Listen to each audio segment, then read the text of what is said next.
Well, good morning guys! And sa video natin ngayon, i-share ko sa inyo yung aking breakfast at yung lagi kong kinakain every morning to keep myself fit and healthy. Okay?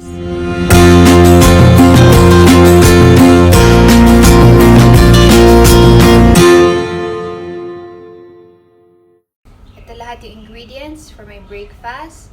Meron tayo ditong dalawang itlog, red bell pepper, parmesan cheese, yung black pepper, granulated garlic, and yung ating salt.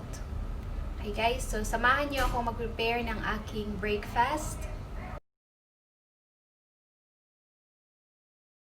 Okay guys, so una natin gagawin is to cut the bell pepper in half and then alisin natin yung kanyang seeds at linisin. Tsaka natin ilalagay yung ating eggs. Now guys, maglalagay na tayo ng ating ground black pepper. Isunod natin ilagay yung ating granulated garlic. And yung ating parmesan cheese, ilalagay na lang natin siya kapag medyo luto na yung ating eggs.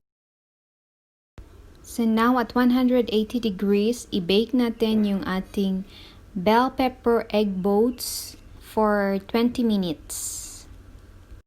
Okay guys, ayan, habang inaantay natin maluto yung ating eggs, gagawa tayo ngayon ng green smoothie. For our green smoothie, unahin nating i-blend yung ating frozen cantaloupe. Mag-add tayo ng water. You can add coconut water if that's what you prefer. And then, i-blend natin siya. Tsaka natin isunod na ilagay yung ibang ingredients like celery stalks, medium size na cucumber, and peaches. And yung ating spinach. Okay, so i-blend natin lahat-lahat yon hanggang sa magiging smooth.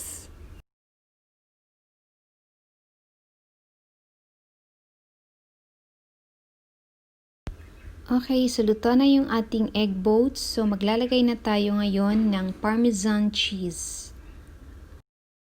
And here it is. It smells so good.